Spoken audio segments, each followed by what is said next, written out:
Hello दोस्तों, स्वागत है आप सभी लोगों का राजस्थान एकेडमी पर। मैं परवीन सिंह आप सभी लोगों के साथ में इस वीडियो में बात करने वाला हूं फर्स्ट ग्रेड मैथ्स के अंतर्गत सेट रिलेशन एंड फंक्शन जो फर्स्ट यूनिट दे रखी है उसके ऊपर।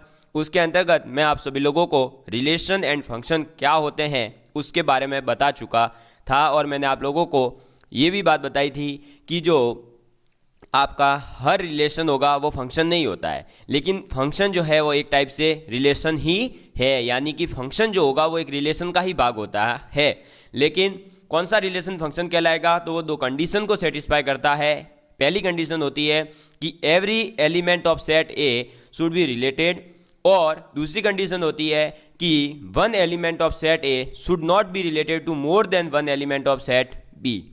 ठीक है, ये दो कंडीशंस मैंने आप लोगों को कल अच्छे से समझा दी थी।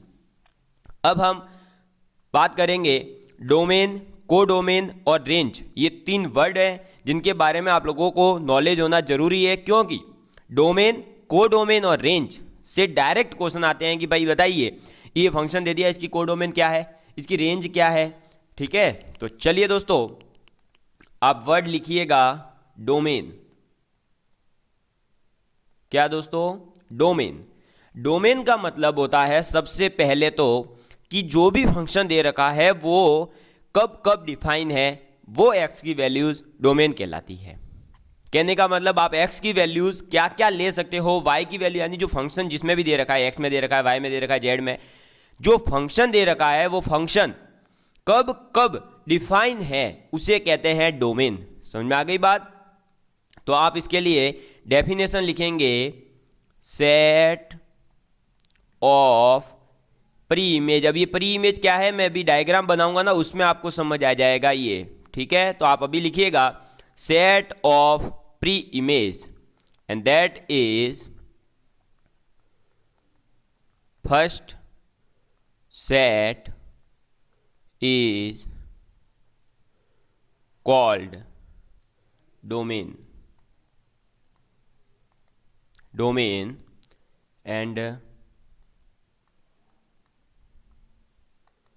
domain of function is d of f is, ये A1 A2 क्या है, ये डायग्राम बनाऊंगा ना उसमें आएंगे, इसलिए अभी केवल आपको लिखने हैं। ठीक, A5 and that is set ए। ठीक है, नेक्स्ट है कोडोमेन। कोडोमेन क्या है, तो कोडोमेन के लिए लिखेंगे second set that is set B is called codomain. ठीक, कोडोमेन क्या होती है, तो कोडोमेन इज सेट B और ये इक्वल होती है B1 B2 B3 B4 B5। ये है क्या, तो भाई देखो अब मैं आपके सामने डायग्राम बनाऊंगा जिससे आपको समझ आ जाएगा। एग्जाम्पल, ये जो लिखे हैं ना मैंने कोडोमेन और डोमेन, ये एग्जाम्पल के लिख रहा हूं, इस एग्जाम्पल के जो मैं अभी आपके सामने बनाने वाला हूं। आपको फंक्शन लिखा हुआ मिलता है फंक्शन A2B, इस टाइप का मिलता है, और इसके अंदर आपको दे दिया ए सेट और ये बी सेट। ए सेट में है A1 A2 A3 A4 A5, और बी में है B1 B2 B3 B4 B5। ठीक है, तो आप लोगों को क्या करना है, अब ये जो इससे कनेक्ट होगा इसी चीज़ को हम क्या कहते हैं, फंक्शन जो यहाँ दे रखा है ये देख लो। तो ए से बी में जो फंक्शन है उसको ऐसे लिखा जा सकता है F of A to B, और जो आपका ये ए है जहाँ से आप लोग जो है एक्स की वैल्यूज़ उठा रहे हो वो एक्स की वैल्यू कहलाती है प्री इमेज। और प्री इमेज का मतलब क्या हुआ, डोमेन। ये क्या कहलाती है, डोमेन। ठीक है, इसलिए मैंने लिखा है फर्स्ट सेट। तो ये फर्स्ट सेट है इसलिए ये डोमेन है। आपका जो फर्स्ट सेट की वैल्यूज़ पुट करने पर फंक्शन में सेकेंड सेट जो मिल रहा है ये कहलाता है आपका इमेज। क्या कहलाता है? इमेज। और इसको क्या कहते हैं? कोडोमेन कहते हैं। बात समझ में आ गई? तो डोमेन और कोडोमेन, प्री इमेज और इमेज और फंक्शन, ये चीज़ें आप लोगों को समझ में आ चुकी होगी। ठीक है, तो डोमेन कोडोमेन वर्ड क्लियर हो गया। अगर मैं सिंपल लैंग्वेज में बोलूँ तो डोमेन होती है वो वैल्यूज़ जिसके ऊपर आपका जो भी फंक्शन दे रखा है वो डिफाइन हो। कैसे डिफाइन हो? तो देखो भाई, आपके पास में अगर ऐसा आ जाए कि √x-2, मैं आपको समझा देता हूँ। देखिए, आपको एग्जांपल बता रहा हूँ। अगर क्वेश्चन आया √x-2 इज ग्रेटर देन 0 और इक्वल टू 0, इसका मतलब क्या होगा? इस फंक्शन का मतलब है यहाँ x की वैल्यू हमेशा बड़ी या फिर इक्वल होगी 2 के। किसके? 2 के होगी। तो ये जो x की वैल्यू हो गई कहाँ तक? x की वैल्यू 2 से बड़ी या 2 के बराबर, यानी 2, 3, 4, 5, 6, 7, 8, ये सभी कहलाती है डोमेन। अब ये कैसे डोमेन हुई? तो देखो भाई, x की वैल्यू अगर मैंने ले ली, सपोज करो 1, क्या ले ली? 1, तो 1 - 2 कितना आएगा? -1, और √-1 की वैल्यू आयोटा होती है जो कि ग्रेटर देन 0 है क्या? नहीं है। तो ये नहीं है इसलिए ये डिफाइन नहीं है। तो ये डिफाइन नहीं है, इसका मतलब ये इसकी डोमेन में नहीं आएगा। तो डोमेन क्या हो जाएगी? x की वैल्यू 2 से लेकर के इनफाइनाइट तक। अब 2 से इनफाइनाइट पुट करने पर जो वैल्यूज़ अलग अलग, 2 पुट करने पर कुछ और मिलेगा। देखो, 2 पुट करने पर आपको क्या मिल रहा है? 2 पुट करने पर तो ये हो जाएगा 2 - 2 0। अगर हम पुट करते हैं 3, तो 3 - 2 √1 यानी 1, 4 - 2 यानी √2। तो ये जो आप 2, 3, 4 पुट करा, ये तो हो गई डोमेन। और ये जो वैल्यूज़ मिल रही है ये हो गई आपकी परी इमेजेस। तो थी आपकी ये 2, 3, 4, और ये है इमेजेस, यानी ये हो गई कोडोमेन। ठीक है, तो डोमेन कोडोमेन मैंने आपको समझा दी। अब मैं समझाता हूं आपको कि रेंज क्या होती है। क्या रेंज क्या होती है? क्योंकि जो डोमेन आपको और कोडोमेन आपको समझ में आ चुकी है, तो अब आप लोग समझ सकते हैं कि भाई रेंज क्या होती है। तो अब आप लिखिएगा नेक्स्ट वर्ड, यानी आपको 3 टर्म्स में समझाने वाला था, डोमेन, कोडोमेन और अब ये रेंज। रेंज क्या होती है? रेंज का मतलब होता है दोस्तों सेट ऑफ इमेजेस जो आपके पास में कोडोमेन आ रही है ना, ये देखो, ये कोडोमेन B1, B2, B3, यही कहलाती है क्या? आपकी रेंज भी कहलाती है। और रेंज जो है हमेशा पूरी की पूरी कोडोमेन हो ये जरूरी नहीं है, उसका सबसेट भी हो सकती है। तो रेंज क्या होती है? आप लिखेंगे set of image is called range. ठीक है, तो रेंज RF से लिखेंगे और ये क्या हो जाएगी? ये हो जाएगी B1, B2, B3, B4, B5। ठीक है, और क्लियरली एक सेकेंड, ये B5 नहीं आएगा, अरे B5 है, मैं सोचा था B6 लिख दिया। Clearly range will be always, range will be always a subset of codomain.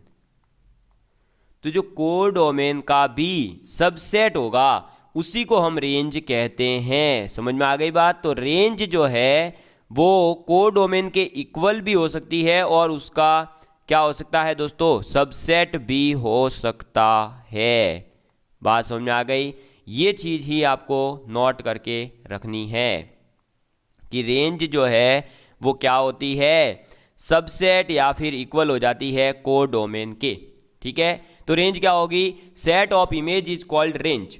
अब रेंज का मतलब अगर बेसिक समझाऊं, जैसे मैंने अभी आपको पीछे समझाया कि भाई डोमेन क्या है, को डोमेन क्या है, वैसे ही अगर मैं आपको समझाऊं तो रेंज का बेसिकली मतलब होता है कि आपने एक्स की वैल्यू जो जो पुट करी उससे मिनिमम और मैक्सिमम वैल्यूज जो आपको फंक्शन की मिलने वाली है उस सबसेट को ही हम क्या कहते हैं, रेंज कहते हैं। यानी आप कौन सी रेंज तक जा सकते हो। तो हमें यहां समझ में आया, देखो पीछे जो एग्जांपल दिया था मैंने, अभी घटा दिया मैंने, कि आपको बताया था √x-2 है अगर, अब उसकी रेंज क्या हो जाएगी दोस्तों, तो डोमेन क्या थी, 2 से लेकर के आप इनफाइनाइट तक कोई भी नंबर ले सकते थे। अब रेंज क्या हो जाएगी, तो रेंज हो जाएगी जब आप x की वैल्यू 2 पुट करेंगे तो आएगी 0, और 0 से लेकर के आप इनफाइनाइट -2 करेंगे तो बहुत छोटा है 2 तो इनफाइनाइट के सामने, तो वापस इनफाइनाइट ही आएगा।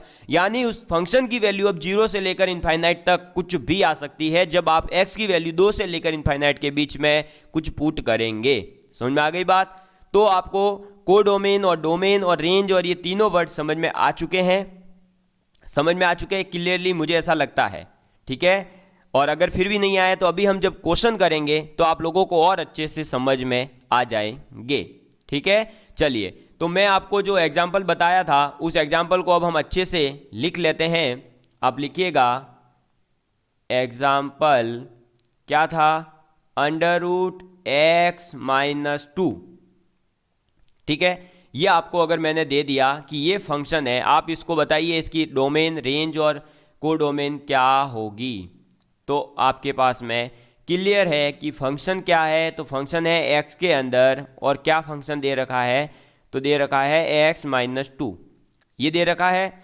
अब सीधी सी बात है कि आपको पहले निकालनी है डोमेन। क्या निकालेंगे, डोमेन। और डोमेन क्या होती है कि ये फंक्शन डिफाइन हो। ये फंक्शन कब डिफाइन होगा, जब ये अंदर वाली वैल्यू जो है >= 0 हो, यानी 0 से तो बड़ी होनी चाहिए। रूट में अगर नेगेटिव आ गई तो फिर काल्पनिक आयोटा आ जाएगा, काल्पनिक हो नहीं सकता फंक्शन, हमें काल्पनिक बनाना नहीं है।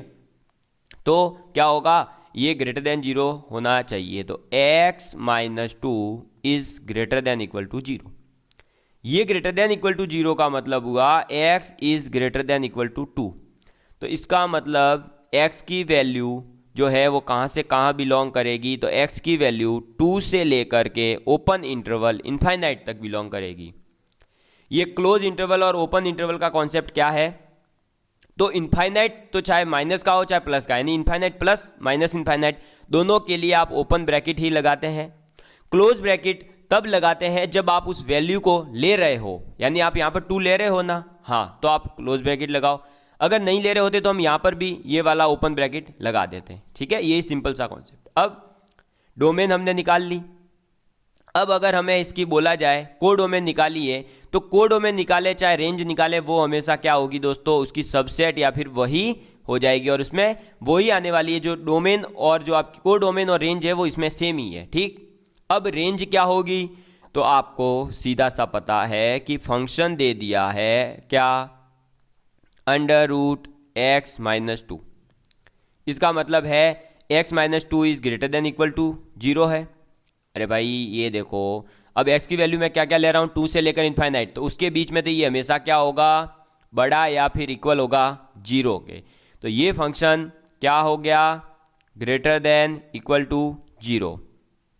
तो इसका मतलब यहाँ से रेंज क्या निकल गई फंक्शन की, तो फंक्शन की रेंज आ जाएगी आपके 0 से लेकर आप इनफाइनाइट के बीच में कोई भी वैल्यूज़ निकाल सकते हैं। कैसे, तो आप इसमें पुट करके देख लो। चाहे पहले आप 2 पुट करो तो 0 आ रहा है, फिर 3 पुट करो तो 1 आ जाएगा जो कि आ रहा है ना 0 से इनफाइनाइट के बीच, फिर 4 पुट करिए 2 आएगी √2, 5 पुट करिए √3, ऐसे ही तो 0 से लेकर इनफाइनाइट तक इसकी रेंज आ जाएगी। समझ में आ गई। अगर आप लोगों को देखिए दोस्तों, कोड डोमेन जो है नहीं दे रखी हो क्वेश्चन में, ये एक इंपॉर्टेंट पॉइंट याद रखना है आपको केवल, कि अगर आपको फंक्शन जो भी दे रखा है उसके अंदर आपको वैल्यू नहीं दी गई है, किसकी, कोड डोमेन की, तो आप लोगों को परेशान नहीं होना है कि यार अब कोड डोमेन है ही नहीं, मैं क्वेश्चन कैसे सॉल्व करूं। अरे क्वेश्चन सॉल्व करने के लिए आप कोड डोमेन को ideally set of real number ले सकते हो, ठीक है। ये बात आपको याद रखनी है कि अगर आपके पास में क्वेश्चन में आपको कोडोमेन नहीं दी गई तो आप जो सेट ऑफ रियल नंबर है वही कोडोमेन मान करके आप क्वेश्चन को सॉल्व करिएगा। चलिए आगे बढ़ते हैं। नेक्स्ट अब जो कॉन्सेप्ट आ रहा है वो आ रहा है आपका एलजेब्रिक ऑपरेशन ऑन फंक्शन। तो आप टॉपिक डालिए एलजेब्रिक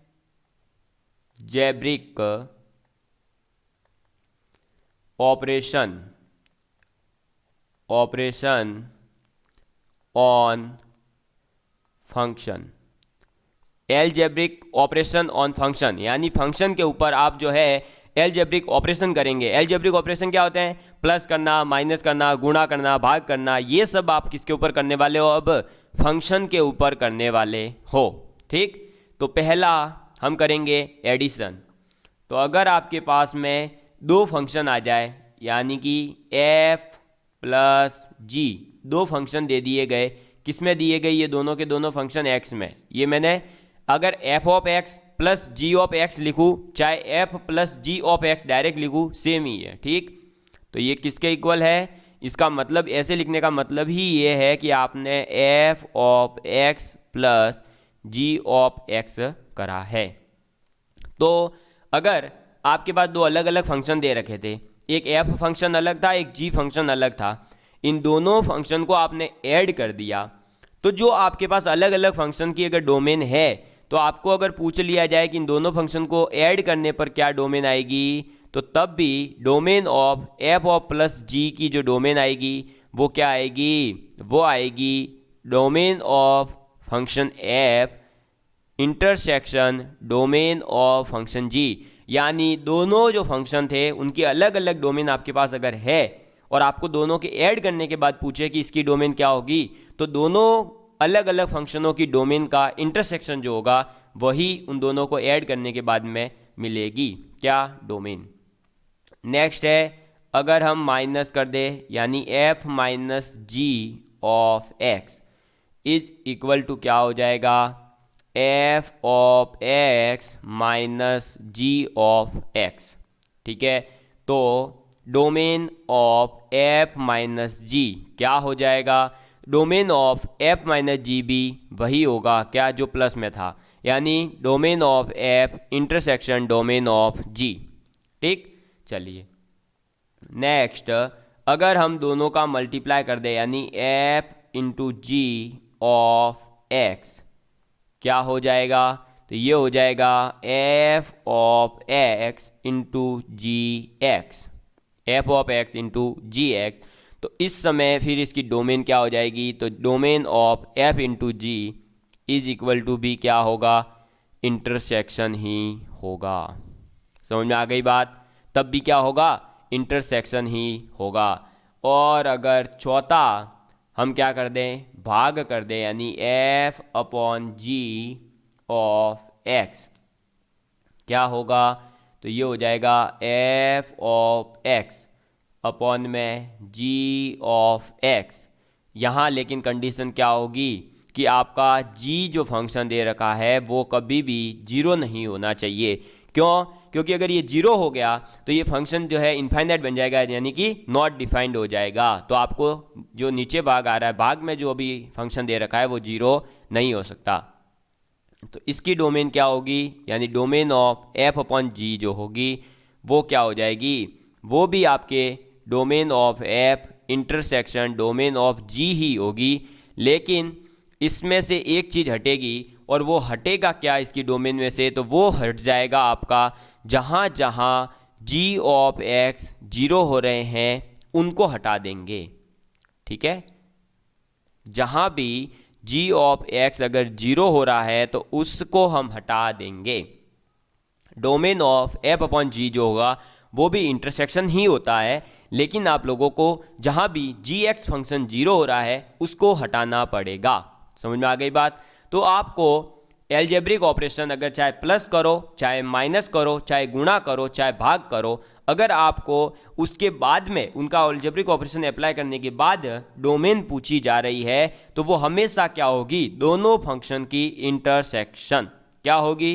दोनों फंक्शन की इंटरसेक्शन। ठीक है, ये बात आपको समझ में आ चुकी होगी, और अगर नहीं आई है तब भी आपको याद रखनी पड़ेगी कि दोनों के दोनों फंक्शन का अगर आपसे प्लस करने के बाद पूछे, माइनस करने के बाद पूछे, गुणा करने के बाद पूछे, चाहे आपसे जो है भाग देने के बाद पूछे, आप हमेशा क्या करेंगे, उसका इंटरसेक्शन ही निकालेंगे। केवल भाग वाले में ये बात याद रखना कि उसमें इंटरसेक्शन निकालेंगे, लेकिन जहां भी g(x) फंक्शन 0 हो रहा है उस x को आप हटा देंगे। ठीक, चलिए अब हम पढ़ते हैं टाइप ऑफ फंक्शंस, यानी कि एल्जेब्रिक फंक्शंस और एक ट्रांसडेंटल फंक्शन होते हैं। पॉलिनोमियल फंक्शन क्या होते हैं, rational function, irrational function, modulus function, signum function, greatest integer function, fractional part function, exponential, logarithmic, trigonometric और इन्वर्स ट्रिग्नोमेट्रिक फंक्शंस। ये सभी फंक्शंस के टाइप है जिनको पढ़ना जरूरी है।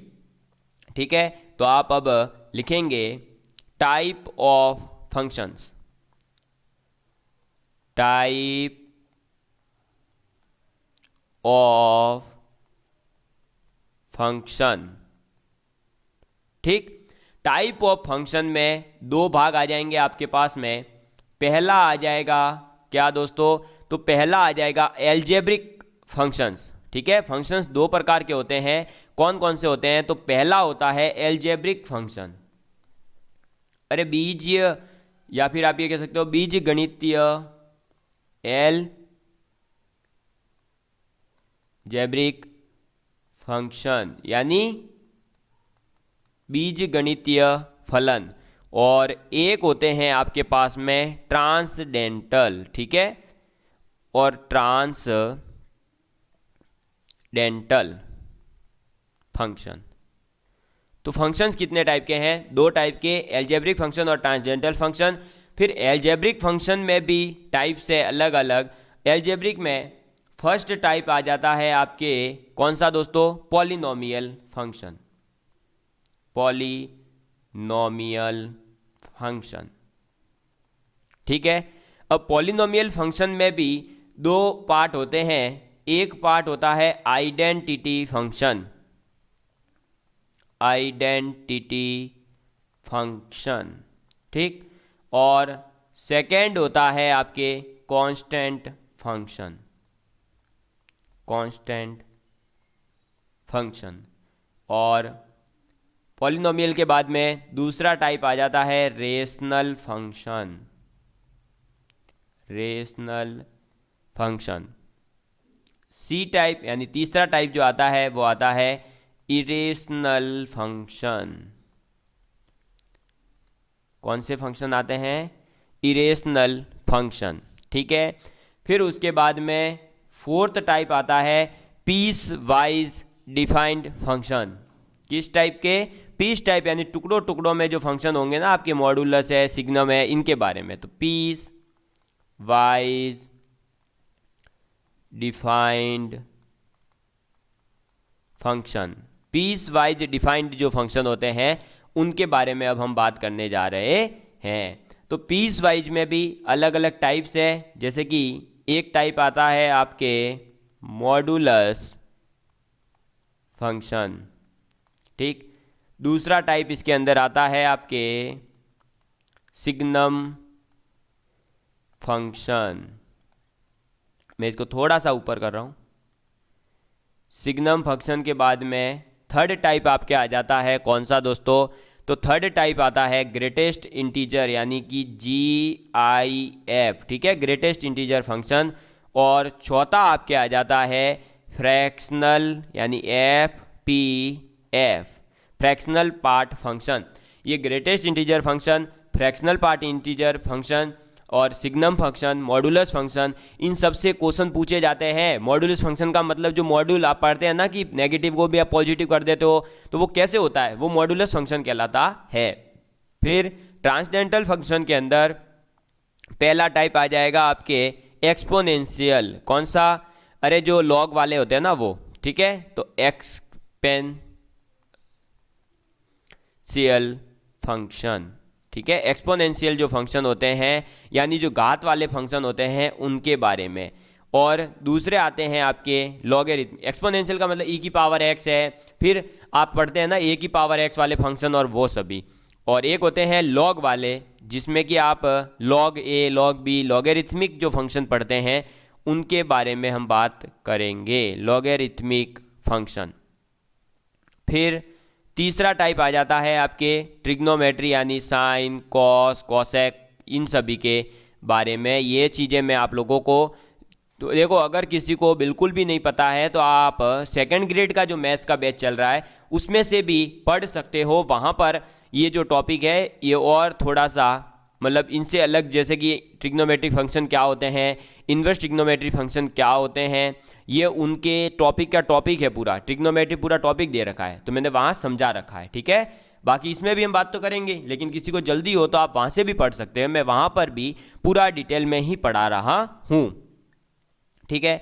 तो अब देखिए दोस्तों, टाइप ऑफ फंक्शन जो आया एल्जेब्रिक फंक्शन में कौन कौन से आ गए, पॉलिनोमियल, पॉलिनोमियल के दो भाग है, आइडेंटिटी और constant, rational function, irrational function, piecewise defined function. Piecewise defined में भी चार है, मॉडुलस, सिग्नम, जीआईएफ यानी ग्रेटेस्ट इंटीजर फंक्शन, एफपीएफ यानी कि फ्रैक्शनल पार्ट फंक्शन, और ट्रांसलेशनल फंक्शन होते हैं, उसमें भी होते हैं चार, एक्सपोनेंशियल, लॉगरिथमिक, ट्रिग्नोमेट्रिक और इन्वर्स ट्रिग्नोमेट्रिक, ठीक है।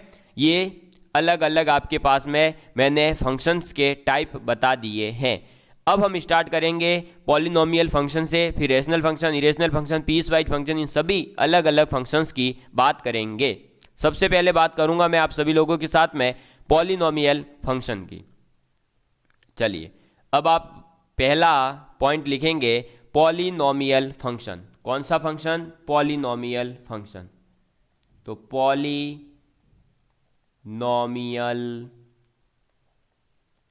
फंक्शन, पॉलिनोमियल फंक्शन क्या होता है, तो पॉलिनोमियल फंक्शन का मतलब है a function of the form. आपके पास में मैं एक फॉर्मूला लिख रहा हूं, उस फॉर्म में अगर कोई इक्वेशन है तो उसे हम कहते हैं पॉलिनोमियल फंक्शन। पॉलिनोमियल फंक्शन का मतलब है x की पावर एक से ज़्यादा होगी, यानी जो क्वाड्रेटिक इक्वेशन है वो भी एक पॉलिनोमियल है, क्यूबिक इक्वेशन भी एक पॉलिनोमियल है, 4 है, 5 है, 6 है, जितनी भी पावर आ रही है x की एक से ज़्यादा, वो क्या कहलाते हैं, पॉलिनोमियल यानी बहुपदीय, ठीक। x नॉट x की power n, a not x की पावर n, a1 x की power n minus one, a2 x की पावर n माइनस टू, इस टाइप का जो भी आपको फॉर्म मिलेगा उसे हम कहते हैं क्या दोस्तों, ये लो n माइनस वन x तक आ जाएगा, फिर a n, लास्ट में कांस्टेंट पद तो आएगा ही आएगा। तो ये जो एक आपके पास में मैंने इक्वेशन लिख के दी है, F x is equal to A naught X one plus A one x N minus one, A two x N minus two up to A N constant term तक, इसको कहते हैं पॉलिनोमियल फंक्शन। अगर इसका एक एग्जांपल छोटा सा यहाँ से उठाएं, और अगर सपोज करिए n बराबर कितना हो जाए दोस्तों, 2 हो जाए, कितना हो जाए, 2, तो क्या बनेगा, क्वाड्रेटिक इक्वेशन बनेगी। कैसे, देखो ए नॉट एक्स की power 2 plus A one x की पावर 1 प्लस a2 x की पावर 0, तो ये क्या बन गया, अरे ये क्या बन जाएगा, a not x2 plus a1 x plus a2, तो बन गया, देखो लास्ट में कांस्टेंट टर्म आ गई, x आ गया और x स्क्वायर आ गया। तो ये क्या है, क्वाड्रेटिक इक्वेशन, ये एक पॉलिनोमियल इक्वेशन ही कहलाती है या पॉलिनोमियल फंक्शन ही कहलाता है। लेकिन यहाँ कंडीशन है कि आपके पास में a नॉट है वो 0 नहीं हो सकता।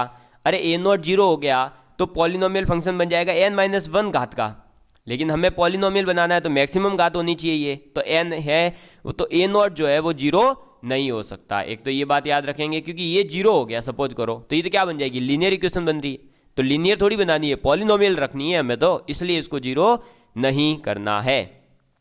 और जो आपके पास में a0 a1 a2 up to आप जो an तक लिख रहे हो, ये सभी के सभी रियल नंबर होंगे, यानी कोई कांस्टेंट हो सकता है, कोई इंटीजर हो सकता है, इस टाइप से ये एक नंबर ही होगा, यानी 1 2 3 4 5 6 में से हो सकता है, ABCD में से कोई लिखा हुआ होगा, तो ये आपके क्या होंगे, रियल ही होंगे, काल्पनिक नहीं हो सकते, यानी आयोटा में नहीं हो सकता। Is called a polynomial function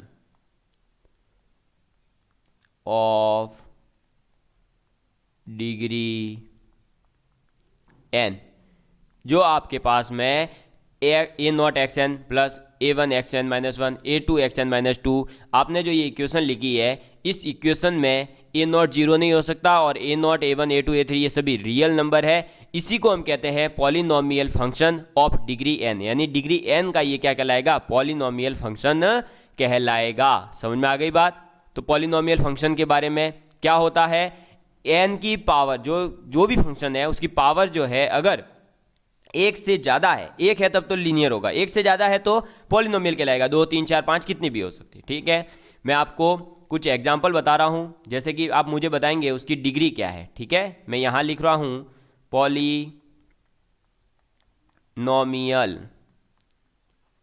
और यहाँ लिखेंगे हम डिग्री। ठीक, कि जो भी आपको पॉलिनोमियल फंक्शन दे रहा हूँ उनकी डिग्री क्या क्या है। तो पहला आ जाएगा आपके पास में F x is equal to 2x 2016 plus 7x minus 8। तो बताओ भाई यहाँ पर इस पॉलिनोमियल की डिग्री क्या हो जाएगी, जो x की पावर हाईएस्ट है वही। तो x की पावर हाईएस्ट क्या है, 2016, तो इसकी डिग्री कितनी हो गई, 2016। अगर दूसरा हम लिखें तो F x is equal to क्या हो जाएगा दोस्तों, 2x square plus 5x plus 7। तो यहाँ x की मैक्सिमम क्या है, 2, तो ये क्या होगा, 2 है तो क्वाड्रेटिक, 3 है तो क्यूबिक, 4 है तो बाई क्वाड्रेटिक। इस प्रकार से ही होता है। लेकिन अगर मैंने F x is equal to आपको दे दिया 7x प्लस 6, तो क्या ये पॉलिनोमियल है, नहीं, ये एक लीनियर पॉलिनोमियल है। क्या है, लीनियर पॉलिनोमियल हो जाएगा और इसकी पावर कितनी हो जाएगी, 1। ये क्या है दोस्तों, ये है आपका लीनियर पॉलिनोमियल। क्या है, लीनियर पॉलिनोमियल। बात समझ में आ गई। तो पॉलिनोमियल फंक्शन क्या है, पॉलिनोमियल फंक्शन में डिग्री कैसे निकालते हैं, जो हाईएस्ट एक्स की पावर है उसी को कहते हैं पॉलिनोमियल। ठीक, अब मैं कुछ इंपॉर्टेंट पॉइंट पॉलिनोमियल के लिए लिखवा रहा हूं, जो डायरेक्ट आप लोगों को क्वेश्चन में पूछे जाते हैं। ठीक है, ट्रू फॉल्स के रूप में भी पूछ लिया जाता है कि बताइए निम्नलिखित में से कौन जो है आपका पॉलिनोमियल के लिए सही है, कौन सा पॉलिनोमियल के लिए गलत है। या फिर क्वेश्चन में पूछ लिया जाएगा बताइए इसकी जो डोमेन होगी वो क्या होती है, इसकी रेंज क्या होती है, या फिर इसमें इसके जो है बताइए ये पॉलिनोमियल फंक्शन है तो ये क्या आपका ऑड लीनियर पॉलिनोमियल है या ये फिर इवन है, क्या है। ठीक है, चलिए तो अब पहला पॉइंट लिखेंगे आप नोट में कि domain of any polynomial, domain of any polynomial function will be set of real number R is minus infinite two plus infinite. यानी किसी भी पॉलिनोमियल फंक्शन की अगर आपसे डोमेन पूछी जा रही है या उसके डोमेन को यूज़ करना है कहीं क्वेश्चन में, तो आप उसकी डोमेन क्या लेंगे, सेट ऑफ रियल नंबर, यानी कि x की वैल्यू माइनस इनफाइनाइट से लेकर के आप इनफाइनाइट के बीच में लेंगे। समझ में आ गई बात, ये इसकी क्या होगी, डोमेन होगी। चलिए आगे बढ़ते हैं। नेक्स्ट पॉइंट आप लिखेंगे range of an odd degree polynomial will be set of real number is equal to R और फिर माइनस इनफाइनाइट से इनफाइनाइट। यानी कि अगर आप लोगों से पूछ लिया जाए कि किसी भी पॉलिनोमियल फंक्शन की रेंज क्या होगी, तो उस पॉलिनोमियल फंक्शन की रेंज जो है वो माइनस इनफाइनाइट से इनफाइनाइट होगी। लेकिन वो केवल कब, तो इसकी रेंज केवल माइनस इनफाइनाइट से इनफाइनाइट तब होगी जब वो ऑड डिग्री का है। ठीक है, ये बात आपको याद रखनी है। कब? जब वो ऑड डिग्री का है। ठीक है, तो सर इवन डिग्री का होगा तब क्या होगा? तो भाई इवन डिग्री का जब होगा तो हमें वहां निकालना पड़ेगा। क्या करना पड़ेगा? निकालना पड़ेगा कि वो फंक्शन में क्या वैल्यूज है उसके अकॉर्डिंग। ठीक है, तो मैं तीसरा पॉइंट लिखवा रहा हूं इवन के लिए।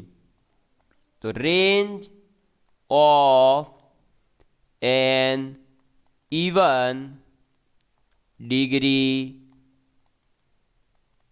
Polynomial, even degree polynomial will be set of real numbers are but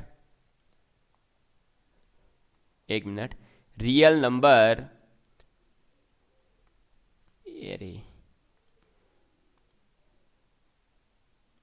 real number but depend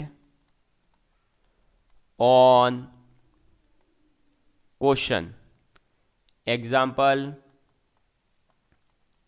कहने का मतलब है अगर आपके पास में ऑड डिग्री फंक्शन है तब तो उसकी रियल जो रेंज होगी वो क्या होगी? माइनस इनफाइनाइट से लेकर प्लस इनफाइनाइट ही होगी।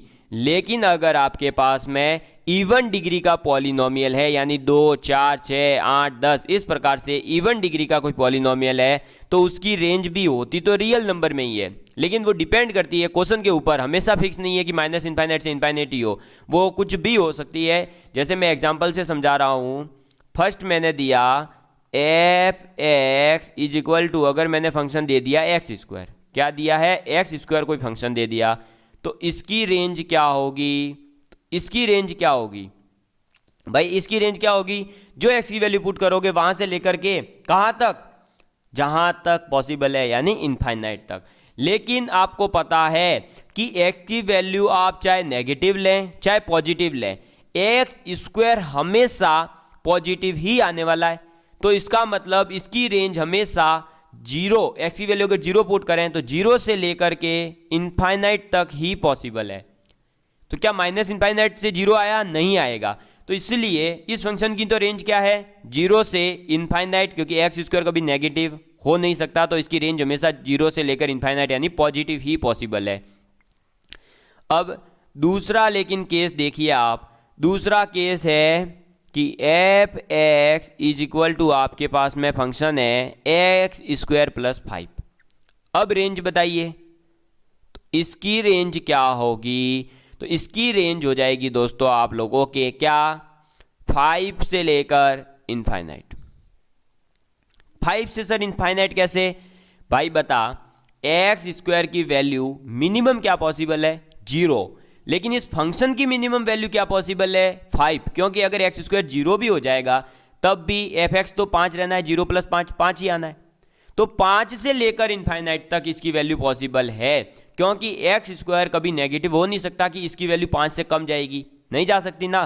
तो देखा आपने, इवन नंबर का था तो एक्स स्क्वायर के लिए तो क्या आ गया? 0 से इनफाइनाइट। लेकिन ऑड जब आपका एक्स स्क्वायर प्लस 5 लिया तो इसकी रेंज क्या हो गई? 5 से इनफाइनाइट। तो आपके चेंज हो गया ना। तो इवन डिग्री का जब भी पॉलिनोमियल है उसकी set of real number he range होती है, लेकिन वो डिपेंड करेगी क्वेश्चन के ऊपर कि रियल नंबर में भी आपको कहां से कहां लेनी है। ऑड डिग्री है तो फिक्स है माइनस इनफाइनाइट से इनफाइनाइट, डोमेन है वो इसकी फिक्स है माइनस इनफाइनाइट से इनफाइनाइट। समझ में आ गई बात? चलें आगे बढ़े।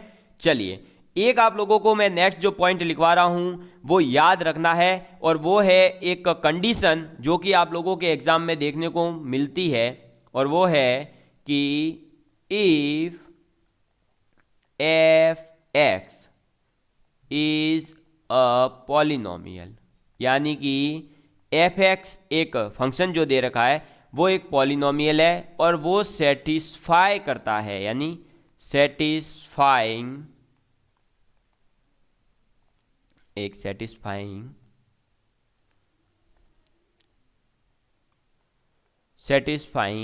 यानी एक फंक्शन है पॉलिनोमियल एफ एक्स, वो सेटिस्फाई करेगा किस कंडीशन को? ये आपके डायरेक्ट क्वेश्चन में देखने को मिलेगा कि ये फंक्शन है, ये इस कंडीशन को सेटिस्फाई करता है, तो इसका रिजल्ट क्या होगा वो डायरेक्ट याद रखना है। तो अगर आपके पास में एफ एक्स गुणा एफ वन अपॉन एक्स बराबर F x plus F of one by X दे रखा है, जहाँ पर x जो है वो बिलोंग करता है रियल नंबर से केवल जीरो को छोड़ करके। जीरो इसलिए छोड़ रहे हैं क्योंकि जैसे ही जीरो लेते हैं तो ये हो जाता है एफ ऑफ इनफाइनाइट, जो कि पॉसिबल नहीं है फाइंड करना। समझ में आ गई बात। देन अगर ये कंडीशन सेटिस्फाई हो रही है तो then F x is equal to 1 plus X N. ठीक है, ये बात आप लोगों को याद रखनी है। और यहाँ ये नहीं है तो इसकी दूसरी कंडीशन भी हो सकती है, और वो दूसरी कंडीशन ये हो सकती है कि 1 माइनस एक्स एन भी हो सकता है। तो और F x is equal to 1 minus X N भी पॉसिबल है। समझ में आ गई बात, समझ में आ गई। अब देखो क्या है सर, ये क्या लिखवा रहे हो भाई साहब, पल्ले नहीं पड़ा, पल्ले नहीं पड़ा, पड़ेगा। अब देखो कोई फंक्शन एफ एक्स है जो कि पॉलिनोमियल है, वो सेटिस्फाई अगर करता है एफ एक्स गुणा एफ वन बाई एक्स बराबर F x plus F one upon x, इस कंडीशन को अगर वो सेटिस्फाई कर रहा है तो एफ एक्स की जो वैल्यू होगी वो क्या होगी, 1 प्लस एक्स एन होगी। एफ एक्स की वैल्यू क्या होगी, 1 plus X N F X की वैल्यू हो जाएगी। समझ में आ गई बात। तो सर इससे क्या, अरे इससे ही तो बहुत कुछ है। देखो अब समझते हैं इसको, हम आगे करते हैं। देखिए अब हम करेंगे इससे रिलेटेड एक क्वेश्चन ताकि आप लोगों को अच्छे से समझ में आ जाए। चलिए क्वेश्चन फर्स्ट आपके सामने रख रहा हूं मैं, और क्वेश्चन दे दिया मैंने, let f x be a polynomial, fx be a polynomial which satisfies f x गुणा F one upon x is equal to F x plus F of one by x where x belongs to R except 0। ठीक है, and आपको दे दिया है कि f of 3 की value क्या होगी, 28 ये दे दी गई है। Then find f5। ठीक है, देखिए क्वेश्चन है कि एक फंक्शन एफ एक्स था जो सेटिस्फाई कर रहा है इस कंडीशन को। कौन सी कंडीशन को, एफ एक्स गुणा F of one by x बराबर F x plus F of one by x, जिसमें एक्स बिलोंग नहीं करता है जीरो के अंदर। जीरो को आपको हटाना है, एक्स रियल नंबर में बिलोंग कर रहा है लेकिन जीरो इंक्लूड नहीं है।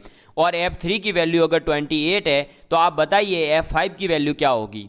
मैंने जैसा कि आप लोगों को बताया पीछे कि अगर कोई भी पॉलिनोमियल इस कंडीशन को सेटिस्फाई कर रहा है, एफ एक्स गुणा F of one by X is equal to F x plus F of one by X, तो एफ एक्स क्या हो जाएगा, तो एफ एक्स हो जाएगा 1 प्लस एक्स की पावर एन, ये हो जाएगा। या फिर आप क्या ले सकते हो, या फिर आप ये भी कह सकते हो कि एफ एक्स जो है वो हो जाएगा 1 माइनस एक्स की पावर एन। ठीक है, अब हम यहाँ पर दोनों ही केस लेते हैं एक बार, कौन सा सेटिस्फाई होता है उसी को हमें रखना होगा, दोनों केस लेकर के नहीं चलने। तो देखिए हम रखते हैं एफ ऑफ 3, तो एफ ऑफ 3 बराबर क्या आ रहा है, 1 प्लस 3 की पावर n।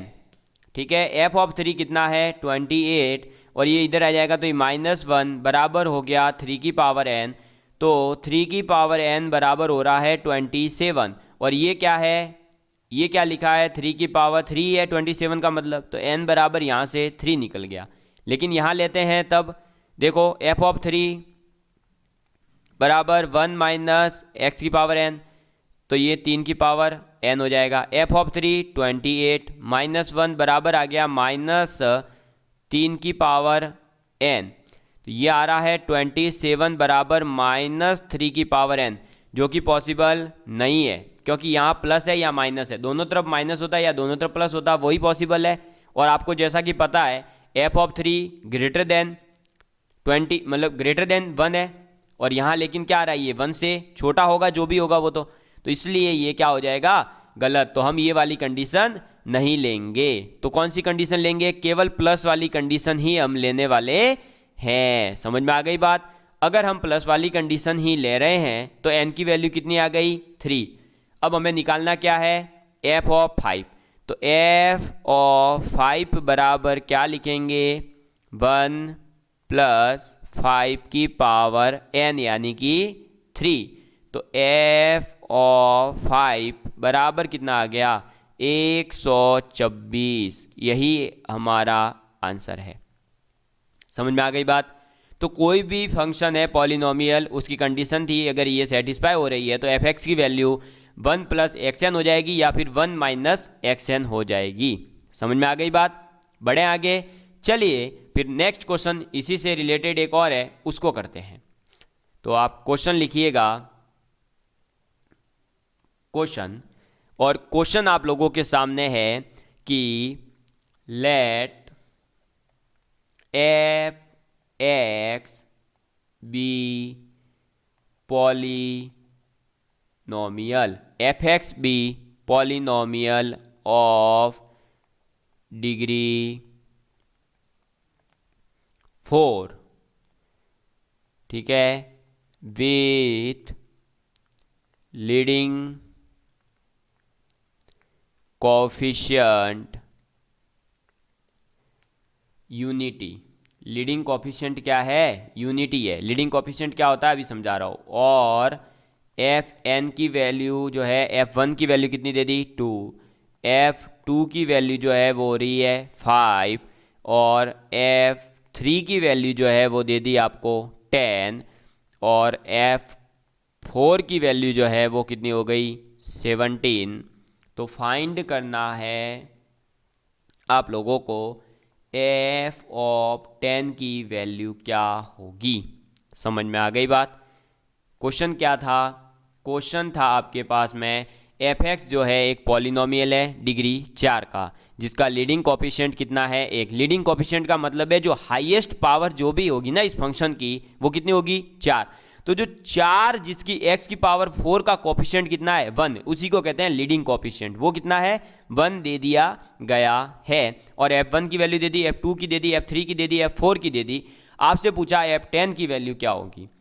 आपको सीधा सा पता है कि अगर 1 2 3 4 4 डिग्री का पॉलिनोमियल है और लीडिंग कोफिशिएंट 1 है, और f(1) की वैल्यू 1 है, f(1) की वैल्यू 2 है, f(3) की वैल्यू 10 है, तो इससे हमें पता चलता है कि f(x) की जो वैल्यू है, क्या f(x) की जो वैल्यू है वो निकल रही है x² + 1।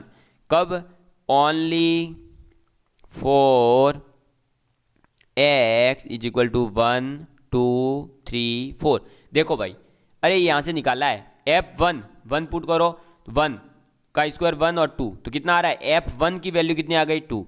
ऐसे ही f(2) की वैल्यू क्या आ रही है, तो 2 का स्क्वायर 4 + 1 यानी 5, 3 की वैल्यू 9 + 1 10, और 16 + 1 17। तो f(x) बराबर हम ये कह सकते हैं, x बराबर अगर 1 2 3 4 लेते हैं तो उसको हम लिख सकते हैं x² + 1, ये लिख सकते हैं।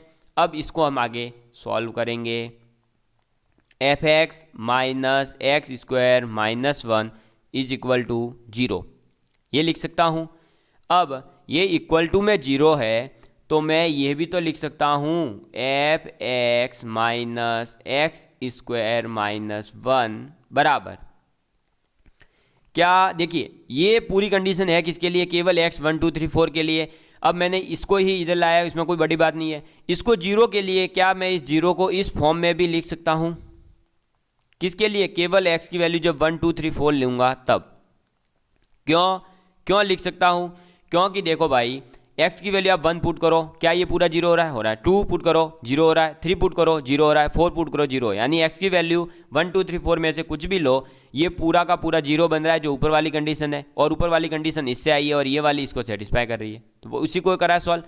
अब मैं यहाँ ये कह सकता हूँ क्या कि एफ एक्स बराबर क्या है, तो एफ एक्स बराबर है x minus one, x minus two, x minus three, x minus four plus x square plus one. कह सकता हूँ एफ एक्स बराबर ये पूरा, इस दो को इधर ला दिया तो ये बन गया मेरे पास में एफ एक्स एक फंक्शन। अब मुझे निकालना क्या है, एफ टेन, तो मैं करूँगा एफ टेन बराबर क्या हो जाएगा, ten minus one nine, into ten minus two eight, ten minus three seven, ten minus four six, plus ten का स्क्वायर हंड्रेड प्लस वन। इन सब को जोड़ दो, नौ अटे बहत्तर और छः सत्ते बयालीस, बयालीस इंटू बहत्तर और ये 101। इन सब को जब आप सॉल्व करोगे तो 142 इंटू बहत्तर करोगे तो आ जाएगा 3024 के आसपास कुछ, और ये हो जाएगा टोटल जुड़ के 3125। यानी कि F10 की जो वैल्यू है वो कितनी आ जाएगी, तो वो F10 की वैल्यू हो जाएगी 3125। समझ में आ गई बात। तो F10 की वैल्यू कितनी है, 3125। देखा, तो पॉलिनोमियल से ऐसे क्वेश्चन आप लोगों से पूछे जाते हैं। समझ में आ गई बात। चलिए आगे बढ़ते हैं। अब हम जो है पॉलिनोमियल फंक्शन तो पढ़ चुके हैं, अब पॉलिनोमियल फंक्शन के भी दो टाइप मैंने बताए थे, एक था आइडेंटिटी फंक्शन, एक था कांस्टेंट फंक्शन। आइडेंटिटी फंक्शन क्या होता है और कांस्टेंट फंक्शन क्या होता है उसके बारे में बात करते हैं। तो पहला आ जाएगा आइडेंटिटी फंक्शन। आइडेंटिटी फंक्शन, ठीक है। आइडेंटिटी फंक्शन क्या होता है, तो आइडेंटिटी फंक्शन होता है आपका कि आप x की वैल्यू कुछ भी पुट करो उसकी एक वही वैल्यू वापस आ जाएगी। कहने का मतलब देखिए मैं लिखवा रहा हूं डेफिनेशन तो आपको समझ आएगा कि a function F x is equal to X is called identity function। अरे fx नहीं, फंक्शन आइडेंटिटी, अरे यार आइडेंटिटी फंक्शन, ठीक है। अब function F x is equal to X जो है कंडीशन, इसी को कहते हैं आइडेंटिटी फंक्शन, ठीक है। तो इसकी जो डोमेन होगी वो भी क्या होगी, रियल नंबर, और इसकी रेंज जो होगी वो भी होगी रियल नंबर। एग्जाम्पल के माध्यम से समझते हैं। कहने का मतलब है अगर f ऑफ 1 निकालें तो वो आएगा 1, f ऑफ 2 निकालें तो वो आएगा 2, इस टाइप से। यानी कि इसमें जो x की वैल्यू पुट करोगे वही उस फंक्शन की भी वैल्यू आने वाली है। इसी को कहते हैं आइडेंटिटी फंक्शन, ठीक है। नेक्स्ट आ जाता है कांस्टेंट फंक्शन। क्या आ जाता है, कांस्टेंट फंक्शन। और कांस्टेंट फंक्शन इससे भी खतरनाक है। क्यों, आइडेंटिटी में कम से कम जब दूसरी वैल्यू डाल रहे हो तब तो दूसरी वैल्यू निकल रही है, लेकिन कांस्टेंट फंक्शन में ऐसा होगा x की वैल्यू कुछ भी पुट करो, x की वैल्यू कुछ भी पुट करो, आपकी मर्जी हो वो, लेकिन हमेशा फंक्शन की वैल्यू एक फिक्स होगी, वही आएगी। क्या, एक सी मान लो, ए मान लो, जो फिक्स वैल्यू है वही आती जाएगी। आप एक्स की वैल्यू 1 2 3 4 हजार 10,000 50,000 कुछ भी पुट करो। समझ में आ गई बात। तो इसको कहते हैं कांस्टेंट फंक्शन। यानी एफ एक्स बराबर में एक कांस्टेंट, नियतांक कहते हैं ना जिसको, वो होगा। ये सी क्या किसको रिप्रेजेंट कर रहा है, कांस्टेंट को। समझ में आ गई बात। अब इसका मतलब क्या हुआ, एग्जाम्पल देखो आप इधर, अगर हम x बराबर 1 पुट करें तो f ऑफ 1 भी क्या आएगा, c। f ऑफ 2 अगर निकालने जाते हैं तो वो भी क्या आएगा, c। x बराबर 3 यानी कि f ऑफ 3 निकालने जाते हैं वो भी आएगा c। सभी वैल्यूज़ क्या आएगी, 1 2 3 4 x की वैल्यू कुछ भी पुट करते जाओ, हमेशा उस फंक्शन की वैल्यू फिक्स होगी, कांस्टेंट ही आने वाली है। तो ये है आप लोगों के क्या दोस्तों, अरे ये क्या था, पॉलिनोमियल फंक्शन। समझ में आ गई बात। पॉलिनोमियल फंक्शन क्या था वापस से देख लीजिए, एक बार हम पूरा रिवाइज कर लेते हैं आज हमने जो पढ़ा, क्योंकि ज़्यादा टफ नहीं हो जाए, कहीं ऐसा नहीं हो कि बाउंस हो रहा हो सब। तो डोमेन क्या थी? सेट ऑफ प्री इमेज, यानी कि फंक्शन कहाँ कहाँ डिफाइन है उसी को कहते हैं डोमेन। और उसको डिफाइन करने पर जो एक्स की वैल्यू पुट करी और जो वैल्यूज़ आपको मिल रही है फिर उन वैल्यूज़ को हम क्या कहते हैं? कोडोमेन। ठीक है, अब कोडोमेन को हम इमेज भी कहते हैं और डोमेन को प्री इमेज भी कहते हैं। रेंज क्या होती है? तो जो कोडोमेन है उसी को आप रेंज कहते हो। तो रेंज हमेशा जो है क्या होगी? या तो कोडोमेन के इक्वल होगी या कोडोमेन का ही सबसेट होगी। ठीक है, चलिए फिर एक फंक्शन के माध्यम से हमने समझा कि डोमेन क्या है, रेंज क्या है। फिर मैंने एल्जेब्रिक फंक्शन बताए, एल्जेब्रिक जो ऑपरेशंस है वो फंक्शन के ऊपर अप्लाई करें। तो आप चाहे प्लस करें, माइनस करें, गुणा करें, भाग करें, हमेशा अगर आपको एप्लीकेशन जो है एल्जेब्रिक ऑपरेशन अप्लाई करने के बाद में जो फंक्शन मिला उसकी डोमेन निकालने को बोल रहा है, तो आप दोनों जो इंडिविजुअल फंक्शंस है उन दोनों की आप इंटरसेक्शन में डोमेन निकाल लेंगे। वही उस एल्जेब्रिक ऑपरेशन के बाद वाले फंक्शन की क्या हो जाएगी? क्या हो जाएगी? डोमेन। केवल एक आपको ये याद रखना है कि जब भी आप f upon ji of x की अगर निकाल रहे हैं तो जी एक्स जो है वो जीरो नहीं होना चाहिए। फिर टाइप ऑफ फंक्शन में हमने पढ़ा कि कितने टाइप के फंक्शन है। तो फंक्शन दो टाइप के थे, एल्जेब्रिक और ट्रांसडेंटल।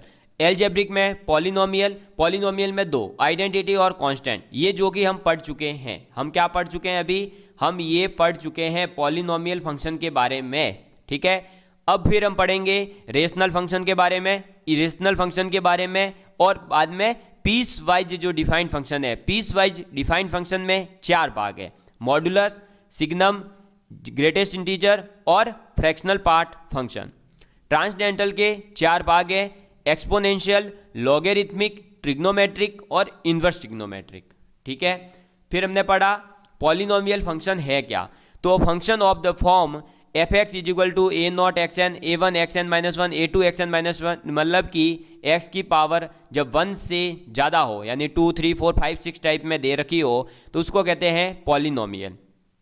पॉलिनोमियल फंक्शन में कभी भी लीडिंग कोफिशिएंट यानी कि जो हाईएस्ट पावर एक्स की है उसका कोफिशिएंट कभी जीरो नहीं हो सकता। फिर मैंने एग्जांपल से बताया कि आप डिग्री कैसे निकालते हैं। तो एफ एक्स आपको दे दिया था 2x की पावर 2016 प्लस 7x माइनस 8, तो इसकी डिग्री क्या है? 2016। ऐसे ही एक फंक्शन दे दिया 2x² प्लस 5x प्लस 7, तो इसकी डिग्री क्या है? 2। ठीक है, तो ये था पॉलिनोमियल जिनकी आपको मैंने डिग्री निकालना भी सिखा दिया। फिर आपको पॉलिनोमियल के लिए कुछ इंपॉर्टेंट पॉइंट्स याद रखने हैं। जैसे पहला, domain of any polynomial function will be set of real number, जो कि होगा माइनस इनफाइनाइट से infinite. Range of an odd degree polynomial will be set of real number. अगर ऑड डिग्री का पॉलिनोमियल है, ये याद रखना, ऑड डिग्री का पॉलिनोमियल है तो उसकी जो है आपके सेट पॉलिनोमियल का जो रेंज होगा वो क्या होगा? माइनस इनफाइनाइट से इनफाइनाइट।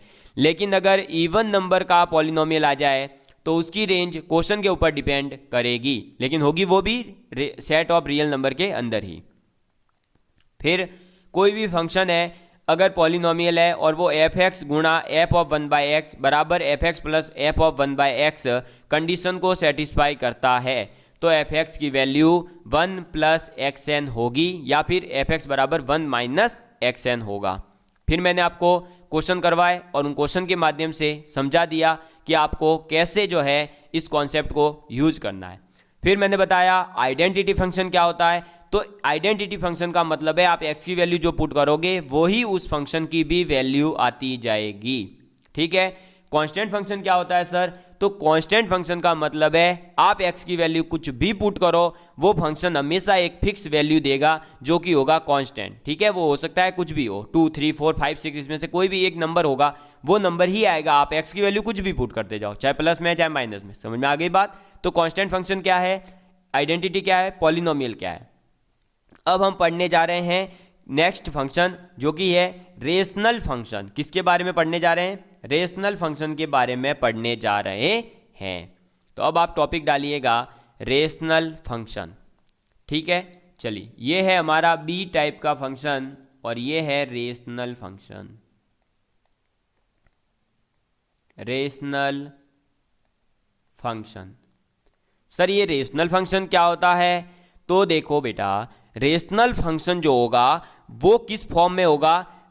डिवाइड के फॉर्म में होगा, यानी P x upon Q x के रूप में होगा, यानी पी अपॉन क्यू, क्योंकि रेशनल नंबर क्या होते हैं, पी अपॉन क्यू फॉर्म में, तो फंक्शन है तो P x upon Q x हो जाएगा। बस इसी को कहते हैं रेशनल फंक्शन।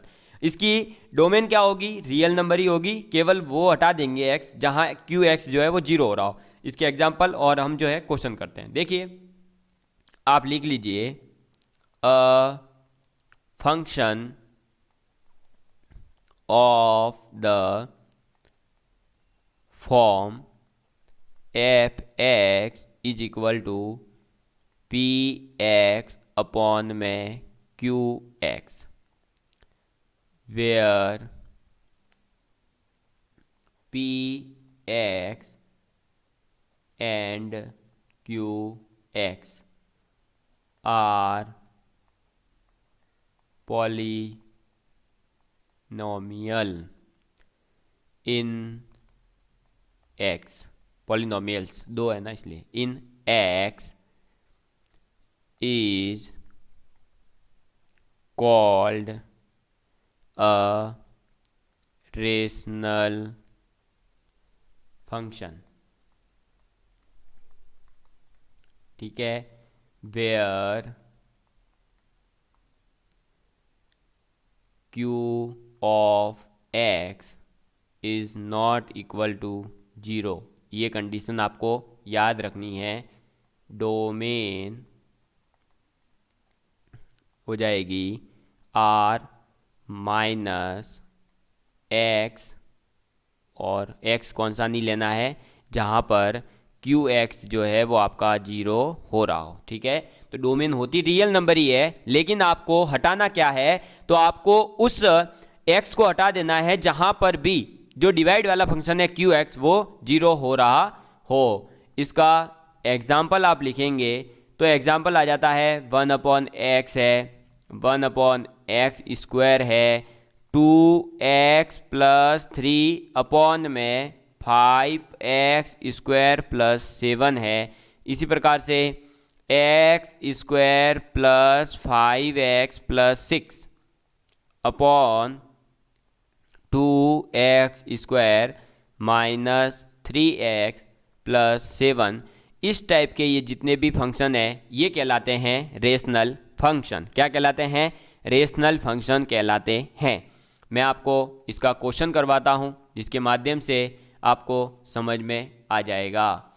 तो question, find domain of f(x) is equal to 2x - 3 अपॉन x² + 3x + 2।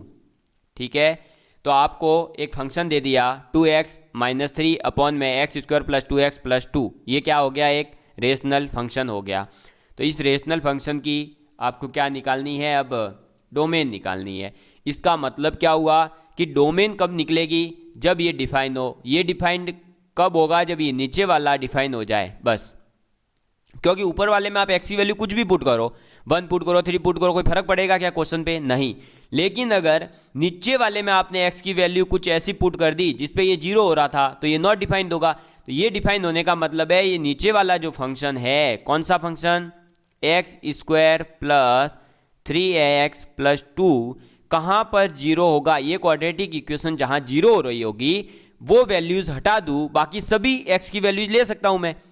तो डोमेन मैंने क्या लिखवाई है, डोमेन यही तो लिखवाई है भाई कि रियल नंबर, लेकिन रियल नंबर में से उन x को हटा दूंगा जहां पर क्यू एक्स जीरो हो रहा हो। तो मैं ये पता लगा लूं कि क्यू एक्स जीरो कहाँ हो रहा है, तो मैंने इसको जीरो के इक्वल रख दिया। ये हो गई एक क्वाड्रेटिक इक्वेशन। इसको सॉल्व करने का मेथड है श्रीधराचार्य, जो कि मैं क्वाड्रेटिक इक्वेशन पूरा डीप में सेकंड ग्रेड में पढ़ा रहा हूँ, तो आप वहाँ से पढ़ सकते हो। तो इसकी मैं निकालूंगा x की वैल्यूज, और वो क्या आएगी, -3 ± √9 - 4ac। ठीक है, डीप में अगर किसी को क्वाड्रेटिक इक्वेशन पूरा पढ़ना है तो आप वहाँ से पढ़ सकते हो। आपके सिलेबस में भी क्वाड्रेटिक इक्वेशन के बारे में पढ़ना पड़ेगा। तो -3 ± 9 - 8 1, तो ये एक ही आएगा अपॉन में 2। अब x की वैल्यू क्या क्या आ जाएगी, तो जब माइनस साइन लेंगे तो आएगा -2, प्लस साइन लेंगे तो आएगा -1। तो x की वैल्यू जब -2 और -1 होगी तब ये 0 हो जाएगा और तब ये नॉट डिफाइंड होगा, यानी कि फंक्शन की डोमेन क्या हो गई, रियल नंबर, यानी कि सभी x की वैल्यूज ले सकते हैं केवल x की 2 वैल्यू छोड़ करके। कौन सी -1 और -2 को अगर छोड़ दिया जाए तो आप जो है कोई भी वैल्यू ले सकते हो। तो ये हो गई इसकी क्या दोस्तों, डोमेन। क्या हो गई, डोमेन। तो फंक्शन की डोमेन निकालना आपने सीख लिया। तो ऐसे क्वेश्चन आप लोगों से पूछे जाएंगे और आप लोगों को वहां सॉल्व करके आना है। ऐसे क्वेश्चन पूछे जाते हैं। मैं लास्ट ईयर के क्वेश्चन पेपर भी आपको सॉल्व करवाने वाला हूं, साथ ही साथ मॉडल पेपर भी आप लोगों के लिए अवेलेबल करवाने वाला हूं। फर्स्ट पेपर का पूरा कोर्स फ्री करवा रहा हूं, सेकंड पेपर का भी पूरा फ्री करवा रहा हूं। तो पढ़िए और मस्त रहिए। जिंदगी में जो व्यक्ति पढ़ाई में व्यस्त रहेगा वो कभी भी दुखी नहीं हो सकता, वो हमेशा मस्त रहेगा। पढ़ाई में व्यस्त रहो और जिंदगी में मस्त रहो। ठीक है दोस्तों, चलिए इसी के साथ में आज मैं आप लोगों से अलविदा लेता हूं। नेक्स्ट वीडियो में हम बात करेंगे इरेशनल फंक्शन और जो बचे हुए फंक्शन है उन सभी के बारे में। धन्यवाद।